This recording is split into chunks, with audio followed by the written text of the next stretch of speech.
Welcome to episode 8 of the DualShock Graveyard podcast. I am Julian, your host, and before I go any further, I would like to take this moment to get a little real with everybody. But before that, real quick, to any new listeners, the DualShock Graveyard podcast is a gaming podcast with a horror twist.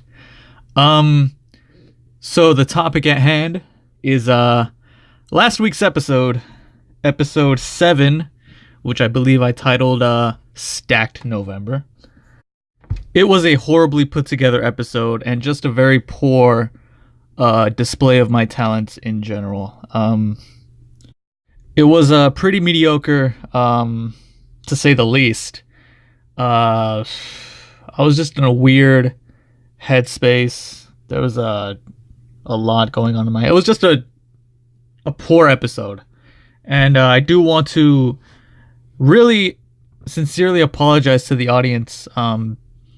Whatever issues somebody has going on in their life, the least they can do is not let it interfere with audience interactions or anything that I'm doing. And I did let that happen. You can tell by especially towards the tail end of the show, you could just tell that I was just trailing off a lot. And I believe I even cut it short, which is a very bad look because I did give you my word many episodes ago that the show was going to be at least 60 minutes. And that's going against my word. And that's just a bad look for me. Like, I'm upset at myself for that. And I do want to apologize to, once again, everyone out there. You deserve better from me, and that is what you're going to get from here on out. But that's certainly not going to be the case this week. I'm in a very good mood. I got home from work not too long ago. I've got a big fat smile on my face, and I'm looking forward to this episode. We've got a lot to discuss, and that's that. That's what I wanted to start the episode off with. That being said, welcome to episode 8 of the DualShock Graveyard podcast. All right, here we go. Let's start this off with the weekly releases. The releases of the week. This is a very special week. I believe this week is the final, obviously not the last week, of course not the last week of the year, but as far as the gaming releases, I believe this might be the final week where we get this magnitude of releases. We have multiple big releases this week, and I'm pretty sure, looking ahead, that's going to be the final. This week is going to be the final week where we have this many releases, and also this many releases of these high caliber of games. I'm sure there's going to be other releases sprinkled from here till the end of the year, but as far as the number of games, I believe this is the final big release week of the year. So some of these games actually, today is Wednesday, November 14th. A couple of these games already came out yesterday. And once again, the weekly releases consist of games that of course released that week, but it's not every game that's coming out. I do leave out, not intentionally, but basically I just keep it to the big releases, either games that I'm interested in personally, or games that I just find interesting that I'm sure others would find interesting. But once again, if you do listen to the weekly releases and you find yourself confused as to why I'm not including a game that you find interesting, you're more than welcome to contact the show, or contact me, what am I saying? Contact the show. Contact the official communication hub of the DualShock Graveyard podcast, which is my Twitter page, at ambient_Jules. Let me know which game I left off that you think I should check out, and I'll give that game a special shout out on next week's episode. But starting off this week, two games already out now because they came out yesterday. We've got Hitman 2 from IO Interactive. I must admit, I have never played a Hitman game, but I am familiar with, I'm not familiar with the lore, but I'm familiar with the concept. You play a bald guy in a tux. I believe he is an assassin. and he carries out assassinations. All right, and a couple of movies were made. I think two movies, I believe, right? There was a original movie, and then they rebooted it, but I think they both sucked. Video game movies. What are you gonna do? This one in particular interests me because some really cool fan service is going on here. Upon doing research on for the releases this week, I found out that they're actually doing something pretty sweet. They're including I don't know if it's day and date of the game's release, but either along with the release or a little further into the future, they are releasing DLC, which includes the entire all the missions from the first season of the first game, completely free for anybody that owns the game. You might have to pay a price if this is your first Hitman game, but if you own the first Hitman 1, which not the original Hitman, but the reboot that came out, I believe 2015, 2016, I would say. That was the one that came out episodically. But if you own that, you get this DLC absolutely free. It's I guess I should say remastered, I guess, because it's not a complete graphical overhaul, but they do use the mechanics of the new game in this DLC though. So I read that and I thought, wow, that's pretty cool. But there's that. So Hitman 2 already out for those that are interested. And next up is a title that's very near and dear to my heart. It's Spyro the Reignited Trilogy is finally out. It includes from the ground up remakes of Spyro the Dragon, Spyro 2 Ripto's Rage, and Spyro 3 Year of the Dragon. What more can I say about this game? It's I'm sure most of you out there can name it, if not one, multiple games that you played in your childhood that just have a very solid place in your heart for them. And Spyro 2 Ripto's Rage was that game for me. My oldest brother, I think I was about 5 or 6. My oldest brother had a original PlayStation in the house. And Spyro 2 was one game that I would just hop on and play a lot.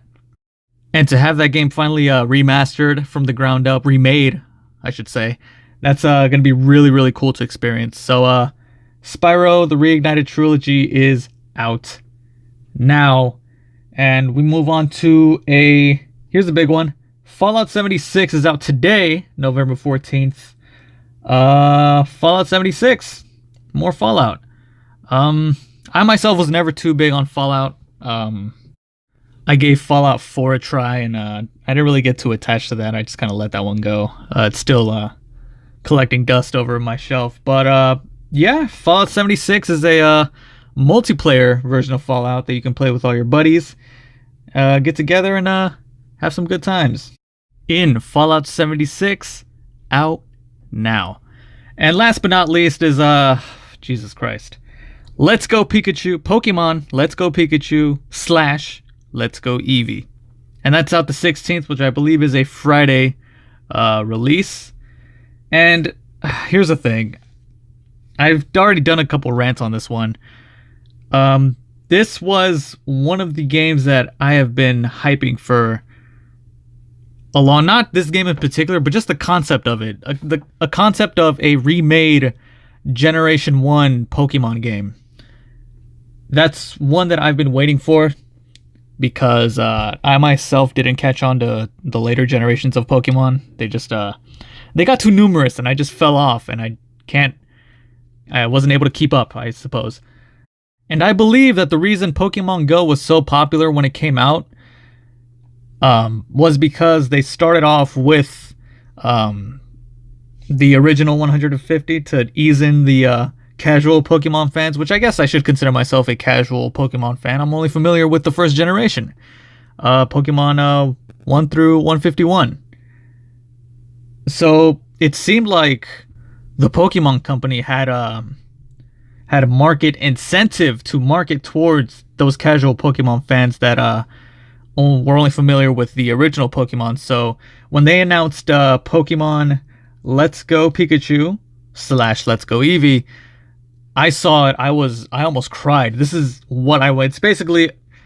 It's looked when the announcement was made. It looked like it was a remake of the original Pokemon Red. Was it Red, Blue, and Yellow? Not just a remake, but the series' first foray into the console space, which is very exciting. But gameplay footage started coming out, and it looked good. I mean, the game looks really good. It's as well as I thought a console version of a core Pokemon game would look. But one giant omission that I think is very crucial that has upset a lot of people. It's upset me. Sometimes I feel like I'm making too big of a deal of this, but the game does not feature wild Pokemon battles. You know, you start off with your Pokemon from Professor Oak, and you go off on your adventure, and you know, you cut through a bunch of places, and you run into some Pokemon that you have to fight, that you can choose to fight to level up your Pokemon. And that's how you would upgrade your Pokemon. That's how you would upgrade your... In my case, I believe it was a Squirtle. I think I had a Squirtle. You would upgrade your Squirtle by battling wild Pokemon. They have done away with that system. And now you can see... First of all, you can see the wild Pokemon in the grass, which, come to think of it, that would have actually been a cool feature to have. Like, if they would have kept it the same, I think the fact of that you can see the Pokemon before you fight them is actually pretty cool. I mean, one of the most annoying parts was when, like, okay, fighting to upgrade your Pokemon, that was cool, but when you didn't want to fight them and you're just like cruising, especially that, I forget what the cave was called, but you know that cave where no matter where you stepped, there was that potential to run into fucking Zubats and Geodudes and shit? I hated that. I would have loved the option to know where not to step, so I don't have to deal with that. They included that, but you no longer fight the Pokemon anymore. You capture them. You catch them. And upon catching them, that's how you upgrade your Pokemon, which it sucks because, I mean, I would rather fight them.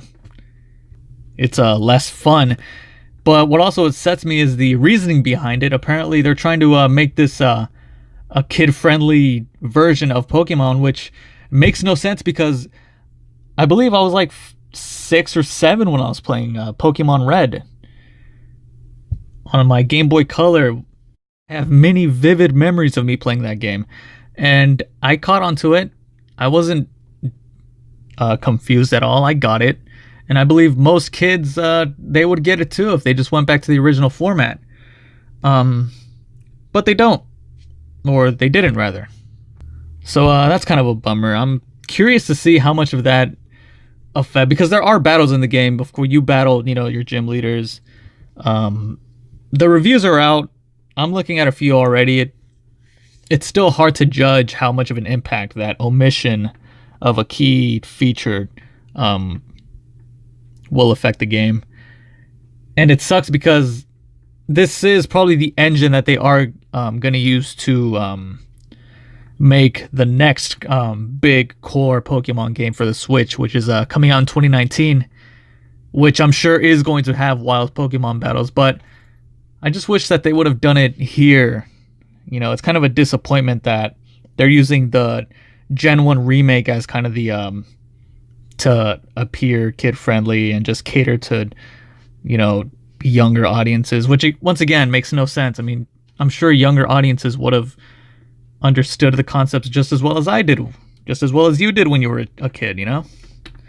So that's kind of a bummer, but there you go. Let's Go Pikachu / Let's Go Eevee is out this Friday, November 16th. I mean, even if I did want it, I would have had to wait anyway. I still don't have a Switch. I still need myself a Switch, which I've decided that I'm going to wait because rumor has it. Rumor has it. I should be executed. Rumor has it that the next iteration of the Switch is going to be announced in 2019. I certainly don't want to buy a Switch now if that's going to happen. So, and I'm certainly willing to wait a little longer. I'm not in too big a hurry. Although there is a giant backlog library that I will need to purchase, which is going to be a little pricey. But yeah, I'm just hoping that those rumors are true. I'm hoping that the next iteration of the Switch will include a OLED screen. They should do OLED. OLED. I'm a big fan of OLED. You ever seen those OLED displays? They're gorgeous. The colors are just juicy is the only word I can think of. The colors just pop. And I'm hoping that they do that for the next iteration of the Switch. But we'll see about that. And that'll do it for this week's weekly releases. The first topic that is worth discussing is a bit of breaking news in the world of Final Fantasy 15, which caught me by surprise because I could have sworn that that game was finished. Like the quote-unquote season was over. I remember they were releasing those episodes with all the main characters, and I believe that was it. But apparently, further DLC was planned, and comes the news that DLC has been canceled, or rather, the majority of it has canceled. Director, I'm gonna butcher this so bad. Forgive me. Hajime Tabata director of Final Fantasy 15, has left Square Enix, what have you. And I'm not sure how that could have I could have sworn that the different DLC episodes had different directors, but I'm not sure how that makes any sense. But in any case, he has left Square Enix, thus canceling the planned DLC. Further DLC for Final Fantasy 15. There are 4 pieces that were planned. 3 of them have been canceled, but one has been announced and will be the final piece of DLC. Episode Arden, which comes March 2019.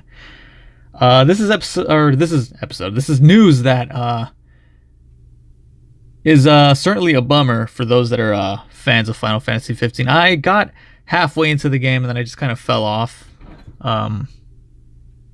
I would like to complete it one day, but I think I just got too busy and I started playing other games. But the other episodes that were canceled were episodes. Again, I'm going to butcher this. Arania, Lunafreya, and episode Noctis. Which actually, episode Noctis in particular sounds pretty cool because obviously Noctis is the main character. You already played Noctis, so what could episode Noctis be? And it just seems like that. It sounds like that would have been like the wrap up, like the ultimate final DLC that just wraps up all the plot, ties up loose ends and whatnot. But that is never to happen now, which is a bummer. Certainly bad news for my girl. She loves Final Fantasy 15 and she was looking forward to these episodes. So rest in peace, Final Fantasy 15. 3 of the 4 DLCs. Right behind me, I just got a notification on my PlayStation that the latest Red Dead update has finished installing. Hallelujah for background downloads. That's what I've been playing. I've been playing Red Dead. I also recently downloaded Yakuza Kiwami. I've been very interested in starting the Yakuza series. I've seen way too much of that game to convince me that that's a series that I would very much enjoy. So I downloaded it and I'm looking forward to starting that as well. And I'm most likely going to buy Spyro, the Reignited Trilogy, sometime this week as well. It's going to be very hard to shuffle those because I'm really enjoying Red Dead. It's a beautiful, gorgeous game. I mean, it amazes. Like this year alone, the bar for the most beautiful game ever made has been set again and again. God of War came out and it was the best looking game I've ever seen. Now comes Red Dead 2. We're very fortunate, us gamers, to be a part of this medium and just seeing how video games continue to evolve and visuals becoming more and more just realistic. It blows my mind how good Red Dead looks. I'm saying even on a basic I'm playing on I've got the PS4 that I've had since launch. I still have the launch model, and even on that, it looks really cool. Of course, the side effect being that my PS4 sounds like a rocket being launched into space every time I play, but nothing that a good set of headsets won't fix. Speaking of which, if you do have the official PlayStation headsets, like the gold wireless headsets, if you download the companion app for the PlayStation 4, they actually have a audio mode that is dedicated to Red Dead Redemption 2 that you can upload or download, upload, whatever, to your headsets that made by Rockstar, which I've been using. So whatever, the more you know. But it's gonna be challenging finding time to start Yakuza and Spyro. I'm not really a play multiple games simultaneously kind of guy. I used to be like that as a kid. You'd play one game for a little bit, and then you turn on. I can't do that anymore. It's my undiagnosed ADD that won't allow me to. I have to focus on one game, whether it be finishing it or just being bored of it. If it's none of those, then I have to keep playing that game until one of those happens, and then I can play the next game. I don't imagine myself playing a little bit of Red Dead and then switching on over to Yakuza for a little bit and then playing some Spyro. My brain won't allow me to do that anymore, which I don't know why. I wish I could do that, but I'm just a stationary gamer, I guess. I can only play one game at a time, which would have been a problem if there were more games to look forward to. I think the next major game that is coming out is off the top of my head is Just Cause 4, I believe, is in December, and of course Smash Bros Ultimate, which again, I don't have a Switch, so I don't have to worry about that either. So I've got some time. Early next year is a big season for games, but we'll get into that as we approach that. But yeah, that's what I've been playing recently. The Game Awards 2018 is coming. December 6th will be the day for that event. And this week we saw the release of the nominees for all the awards for the show, but the only one that I'm going to talk about on this episode is, of course, the big one, Game of the Year. Now, many outlets have their own kind of not award thing, but they have their own lists for the best game of each category. They have their own Game of the Year. But the Game Awards is like how should I say? It's basically it's the award show. It's the video game awards that has like the most mainstream appeal. It is it's in a venue somewhere in LA. Everybody's got their nice suits and their nice dresses and get together for this momentous event celebrating video games. I myself am very much looking forward to this because the Game Awards has a history of being a platform for very big game announcements. I believe that's the show where No Man's Sky was announced, if you want to call it a big game or not. But there have been a couple teases. They've already teased, because that's what they do. They teases.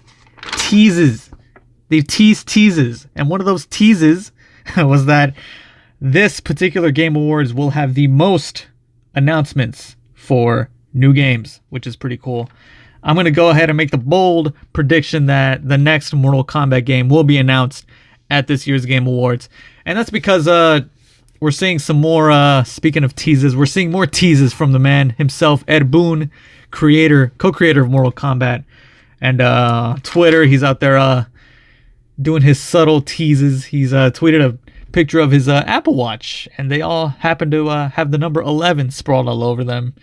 With I believe the caption was, check this out, man. I don't know, something. But the point of that was that there were 11s all over his Apple Watch. And of course, Mortal Kombat 11 would be the next Mortal Kombat. So you don't do those without assuming that you'll be announcing that game soon. So, and the last major press show for 2018 is the Game Awards. So I think it's very safe to assume that the next Mortal Kombat will be announced at this year's Game Awards. So I'm very much looking forward to that, and for the other games that will be announced as well. I'm trying to think if any other games, like what in particular would be announced. It'd be cool if they announced Bloodborne 2, but it's been long enough, and we assume with the success of the original Bloodborne that one would be coming out. But I think it's safe to assume that that's going to be I predict that Bloodborne 2 will be a launch title for the PS5, and that'll probably be released around the time the PS5 gets announced, which is I predict is 2020. Just prediction after prediction. Look at me go. But yeah, the Game Awards, once again, December 6th, and the nominees for Game of the Year. And this is actually a very stellar list. I would say that 2018 has been one of the better years for gaming in recent memory, for sure. The nominees for Game of the Year is God of War, Marvel Spider-Man, Assassin's Creed Odyssey, I'm going to butcher this, Celeste. I've actually never heard of this game at all. And Red Dead Redemption 2. Which I do want to make a note that with the exception of Celeste, I know I'm butchering that name, so apologies for that. And the only reason that's an exception is because I don't know what that game is, but I can assume, along with every other game on this list, is a predominantly single player game list. All the Game of the Year, or all the nominees rather, are single player games for the most part. And if they do have multiplayer aspects, such as Red Dead, they've got their multiplayer mode coming out pretty soon. Very predominantly single player, which is very good. I'm very excited for that, given the history of a few major publishers in particular making the bold claim that single player games are dying. This list serves as a big fat slap to the face to that notion, and I couldn't be happier. I have always been the believer that single player games should always have a place in the gaming space, and this list, especially, not just the fact that just the games in particular. I mean, you got God of War, which is a 10 out of 10 masterpiece. Spider-Man, another great, fantastic game. I haven't played Assassin's Creed Odyssey, but what I've heard, it's one of the better Assassin's Creed games that have come out. Red Dead 2, and again, I'm gonna have to find out what this game is. Celeste, is that it sounds like an anime game. One of them anime games. So if that's the case, I should probably check that out right after this episode. But this is a very spectacular list of games. As great as as much fun as I'm having rather with Red Dead Redemption 2, it's gonna take me a while to finish. So I'm sure it'll probably take me until after the Game Awards happens. I'll probably still be in the middle of Red Dead because it's such a massive game. Despite that, I'm quite content with my choice of God of War being this year's Game of the Year. We're at that time now where I'm sure we can all just start solidifying our own personal lists for Game of the Year, and I can proudly say that God of War might be my game of 2018 for sure. Without question, as a matter of fact. What more can I say about God of War? God of War has always been my favorite series of all times. I played it from the very beginning. The first game came out around the time during school when I was learning about Greek mythology, and it was the perfect companion game to not only was I learning about these cool myths at school, but going home and playing a much bloodier, a much gorier, a much sex-filled version of those same myths. It was a very cool experience, and obviously God of War 2. my brother got me that game. I was still what grade could I have? Probably the seventh or eighth grade. When that one came out, and my brother bought me that day one. So shout outs to my brother for that. And the God of War 3 we bought the day it came out with a PS3. So we got a PS3 the day God of War came out, which I think was March. Can't believe I remember the exact date. It was either March 10th or March 13th of 2010. And I enjoyed that as well. I was there for the ups of that trilogy. I was there for the downs, which is God of War Ascension. The letdown that game was. And seeing what they've done with this newest God of War, it's without question the best thing they could have done with Kratos is moving him to a different mythology, and just what they've done to his character and his growth and his progression as a character. Rather, it's been phenomenal beholding and experiencing for myself. Definitely God of War is my game of the year. I should probably save this whole rant for the last episode of the year, the whole game of the year thing. But I mean, you could call this a preliminary run, but I'm pretty sure that I'm solidified in God of War being my game of the year for 2018. So hooray for God of War. Hooray for single player games not being dead. Not only not being dead, but being proven to be welcome addition. Well, not additions. They've always been around. We wanted to keep them around. Single player games should always have a space in the gaming medium. And by the look of this list, we're gonna have a bright future for single player games for sure. Single player games are not dead. Single player games forever. And that's all I have to say about that. Speaking of press shows, though, last weekend, Microsoft and Xbox had their own press show, the XO 2018. It's kind of similar to PlayStation Experience, which was canceled this year. There was no PlayStation Experience. Microsoft went ahead and had their own, which I believe they started doing either last year or the year before. And that happened. I did watch kind of an underwhelming show, to be honest. There were no major announcements. PlayerUnknown's Battlegrounds, PUBG, is coming to Game Pass if you have a Xbox. Whoop-de-doo. Which, speaking of PUBG, in some underwhelmingly expected news, PUBG is coming for PS4. It has been announced for the PlayStation 4. December 7th is the release date. It's pretty neat. They some of the character avatars that they have for the PS4 version is Nathan Drake's desert outfit from Uncharted 3, and Ellie's backpack from The Last of Us is a custom backpack from PUBG. I don't play PUBG, so I'm not familiar. But I guess you get to choose, you get to customize how your backpack looks. You get to use Ellie's backpack as your backpack. So that's pretty cool. Crackdown 3, a game that has been delayed more times than... I'm just going to let that one die. But a game that's been delayed many times finally has a release date. Hopefully this is the final time that it'll be delayed. February 15th of 2019.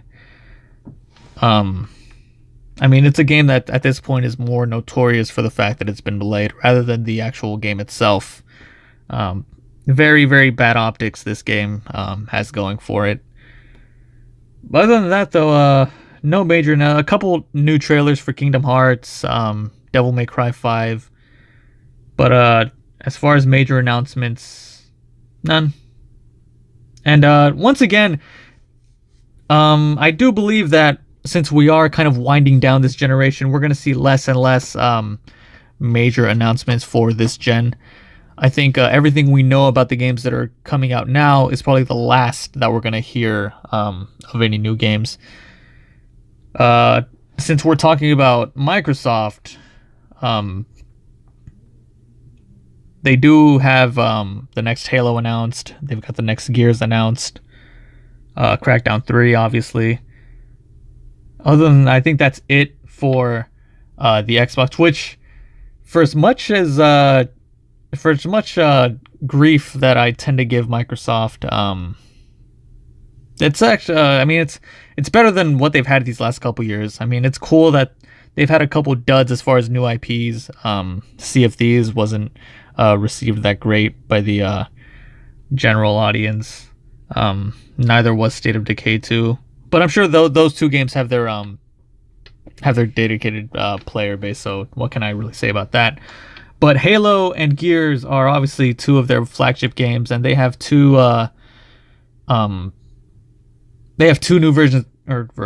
new sequels for those series, for those franchises coming out. So how can that really benefit Xbox if I can play both those games on my PC without having to utter the words Xbox? How does that really benefit Xbox? But that's a whole nother rant that I could get to.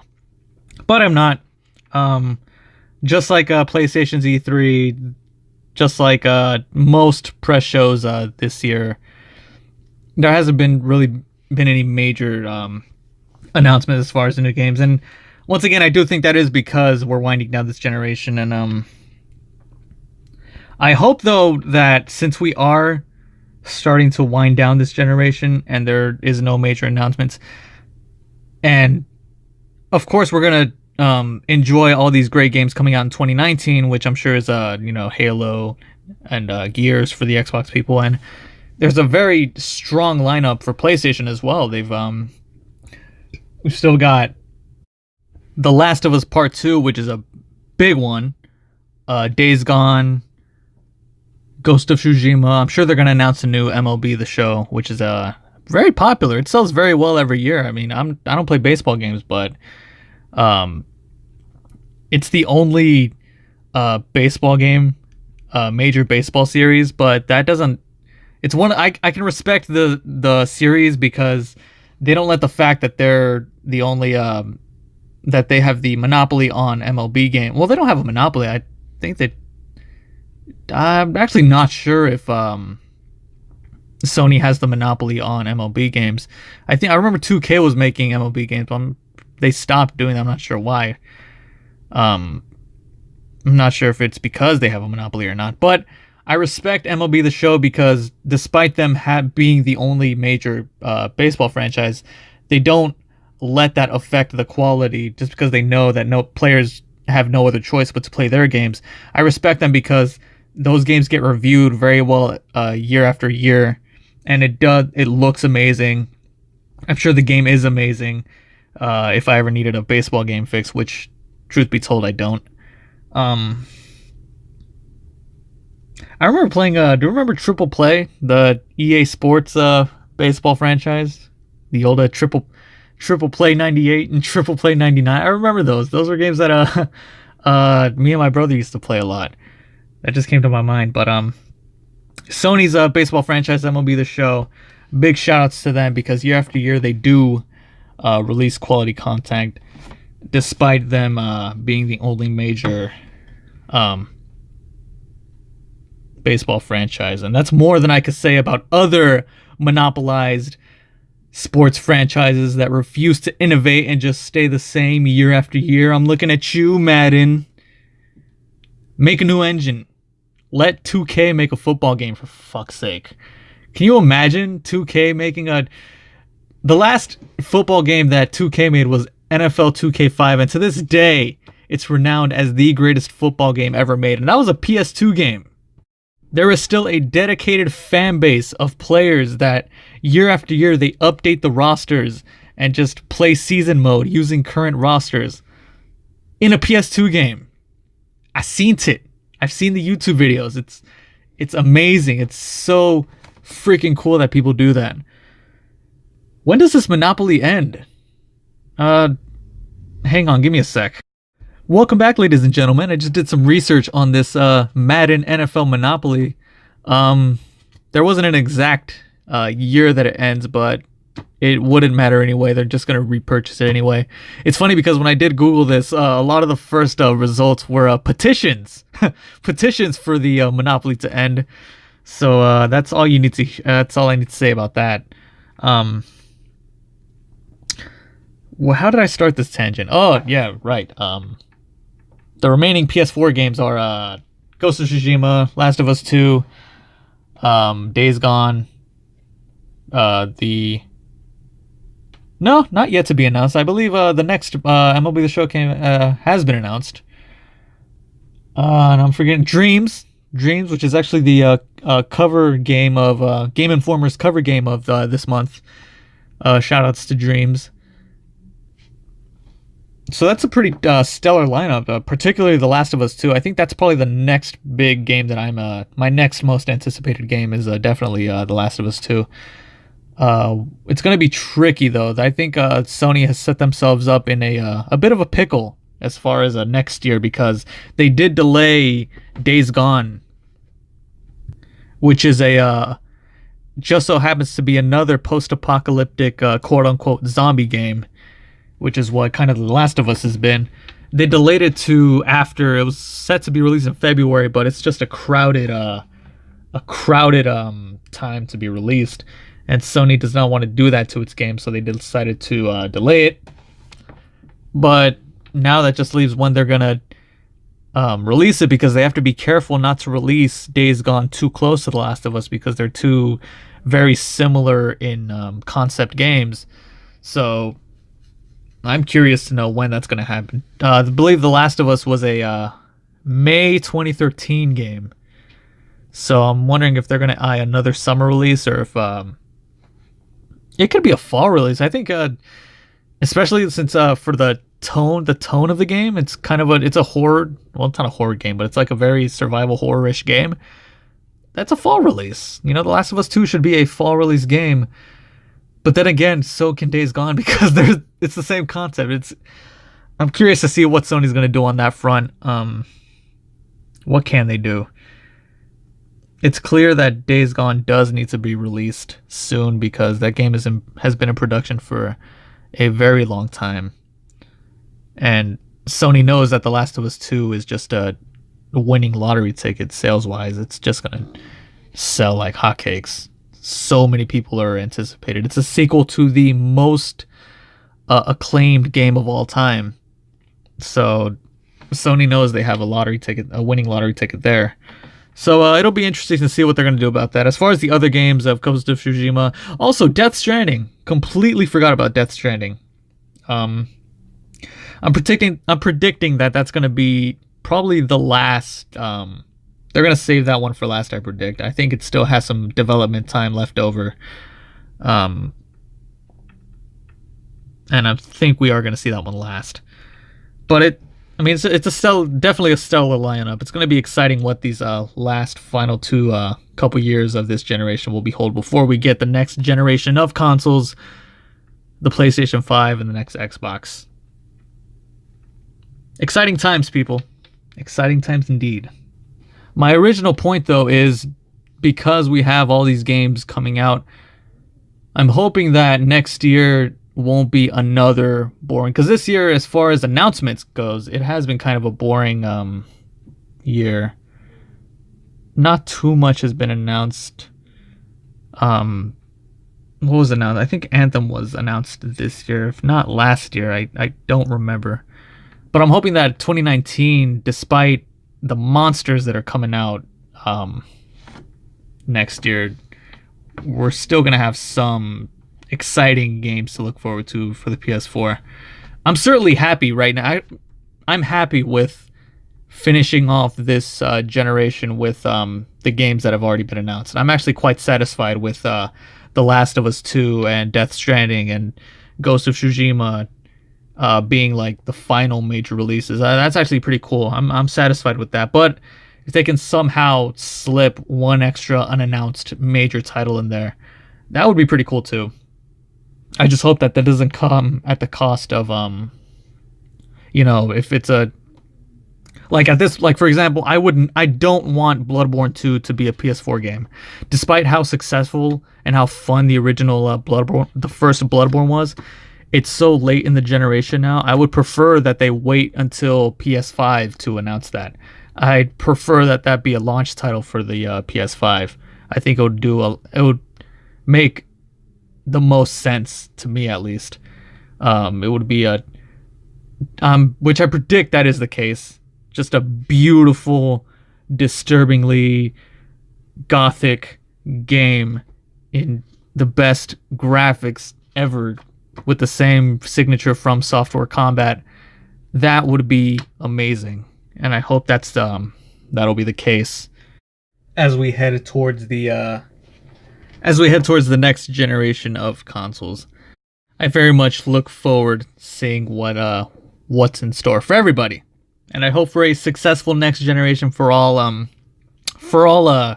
major companies. I do, for as much shit I give Microsoft, I do hope that they catch up, which they are in line to do. They have made a bunch of studio acquisitions. Comes the news of them buying Obsidian Studios, which is the world famous, world renowned RPG studio. And I don't want the success of the PlayStation 4 to get into Sony's head, and they start making foolish decisions. I want Microsoft to be there to keep Sony on their toes, because they certainly weren't there this generation. Just given the sales numbers of both consoles. The PS4 is predicted to ultimately sell more than 100 million units, which is insane. Which earlier I was talking about how people predicted that single player games were dying, which of course isn't the case. I'm also reminded of when people were saying that consoles were gonna die. This is before the PS4 came out, and they were using the Wii U as an example of consoles being dead. And of course, that has also been disproven. And all it took was, I'm just going to use the successors as the example. It took PlayStation knowing what attracts customers to their platform, which is a solid system. I'm very much a fan of Sony's interface, but more importantly, their games. They have exclusive games that you can play nowhere else, not on the Switch, Xbox, not even PC.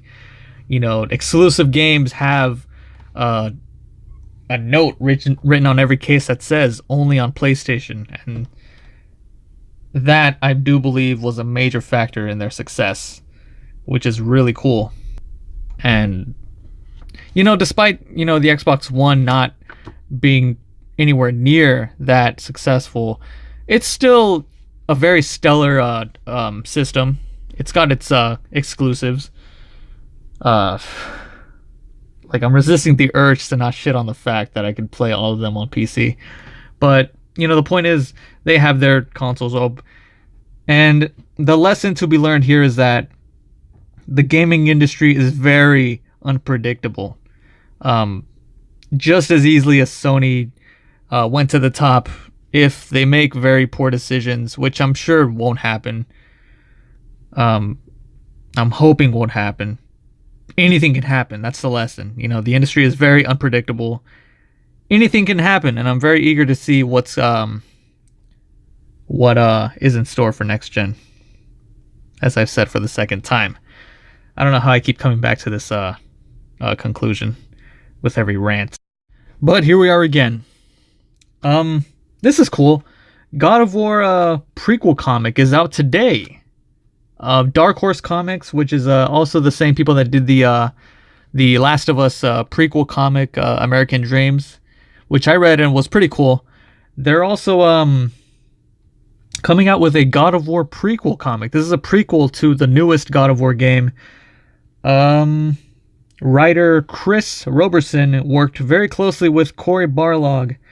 So this is a comic that has Cory Barlog's, the director of God of War's, stamp of approval, and it will be a prequel to the game. I've actually got the official synopsis of the comic, which is as follows. The God of War comic series finds Kratos living in the remote Norse wilds after his war on the gods of Olympus. Seeking to put the rage that defined most of his life behind him, Kratos inadvertently sparks a feud with a mysterious cult of berserkers after attempting to save a stranger from being mauled by a monstrous bear. But for the former ghost of Sparta, no good deed goes unpunished. So that's the synopsis. I mean, it's cool that they're doing this prequel, but this prequel comic was announced a while ago, and one of my biggest hopes for this, which I'm sure is the hopes for many, I know for a fact I'm not the only person that's curious about this. I want to know what happened after God of War 3. I want to know how Kratos went from that post-credits scene where he committed suicide on a mountain with the Blade of Olympus and just disappeared. I want to know who took his body. Did he drag himself to the edge of the cliff? Where did he land? I want to know what happened from then to now. I'm hoping that, given the synopsis, it looks like it is just going to be a tale from after that happened, but just before the game, which is unfortunate. I'm hoping I'm wrong. But I want to know that. I was hoping that this would delve into that, which it could. This could be just a synopsis to throw people off, and it will be deeply explained. But I want to know what happened in that timeline. But so you can get this comic. It's out today, like I said, and it's only $4. $4 for this issue. I'm gonna wait until the entire series is finished to purchase it. You can get it at Dark Horse on their website, and that's the God of War prequel comic written by Chris Roberson, who is I believe he's a renowned comic book writer. I'm not too familiar with the comic book industry. Speaking of comic books, though, comes the news yesterday that Stan Lee, the co-creator of many superheroes that we know that are household names at this point, has passed away, which is very sad. And it's very surreal how casually the news of his passing, many people have, it's very sad, but to me in general, I'm talking about myself, it's weird how, because if I really did stop to think about the impact that Stan Lee had, he created or co-created basically how I view fantasy. Spider-Man is my favorite superhero. He not only did he co-create it, but that's his favorite superhero. All the Avengers, Black Panther, you name it, he was there, and his impact to the way I view fantasy and the way I view superheroes came from him. And once again, this is a case of I was never going to meet the guy, I'm sure, but I didn't appreciate him. That's not necessarily true. I was always excited to see him every time he was in every time he did a cameo in every Marvel movie. It's like, hey, that's Stan Lee. That's cool. They keep having him. Particularly the cameo he did in the PS4 Spider-Man game. That was pretty cool. I wasn't expecting that at all. I was that put a very big smile on my face. So I can't say that I didn't completely appreciate his existence, given his impact, but he has passed away, and I guess I haven't given myself time to reflect on his impact, but I'm sure if I did, it would depress me because it was a substantial impact, just in the way that he basically created how I view fantasy. How the superheroes that he helped assemble has had a predominant impact in my life. And Not through comics, because as I said, wasn't a big comic guy, but I mean, you can't escape the householdiness that is, the Avengers, Spider-Man, what have you.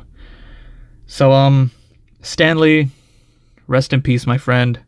Thank you for everything. Thank you for establishing everything I know about using my imagination and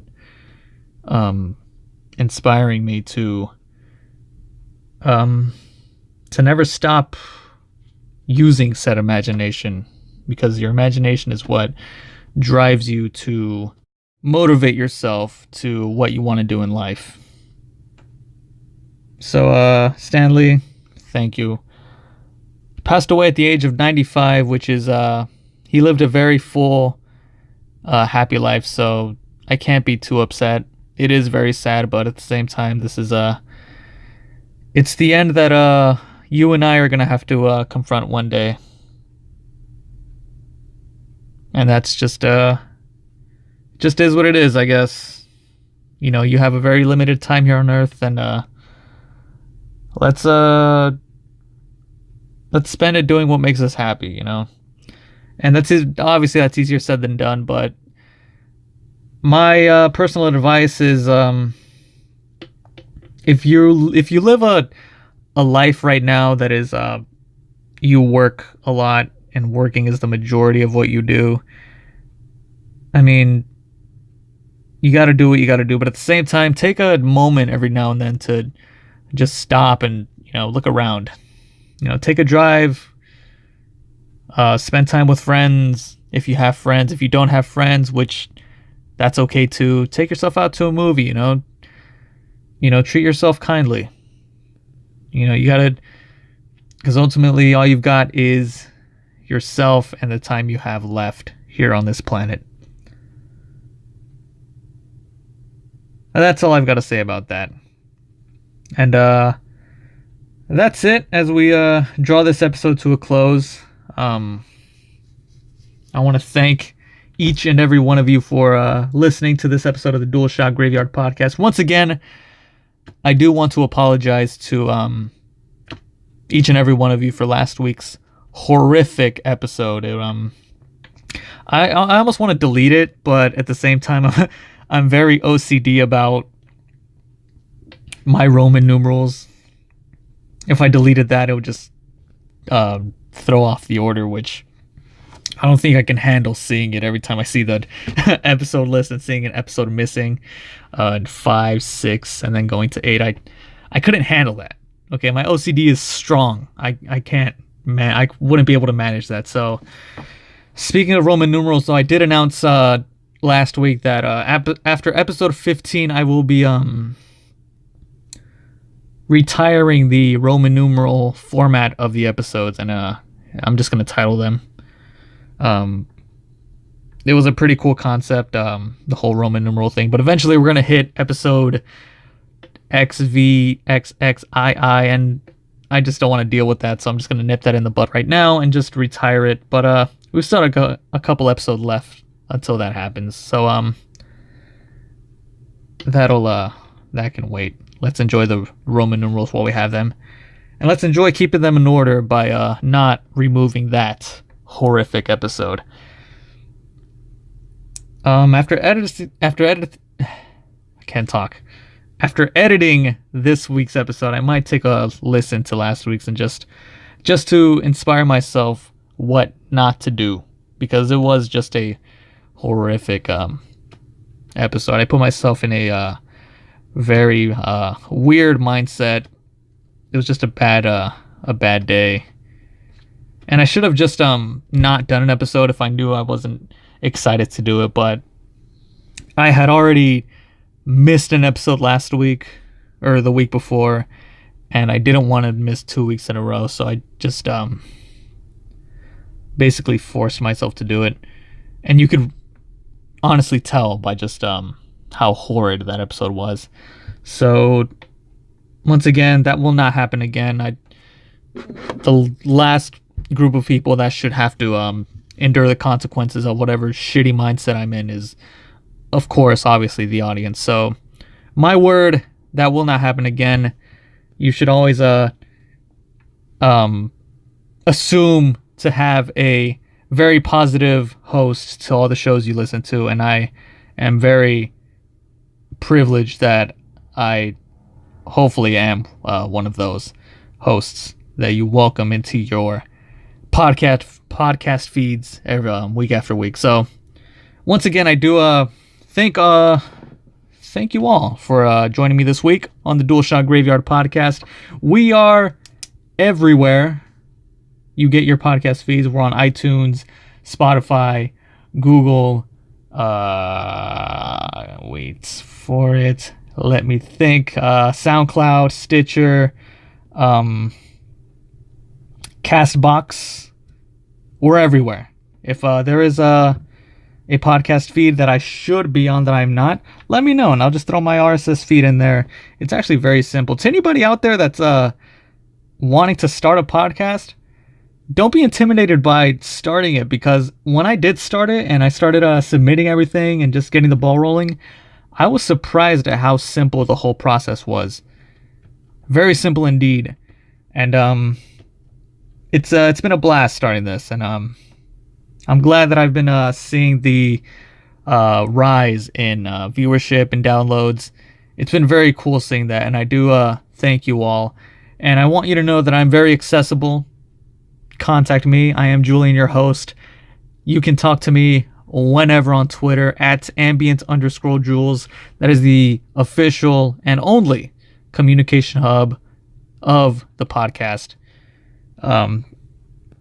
So communicate to me there. And I believe that'll do it. I'll see you guys next week. Peace.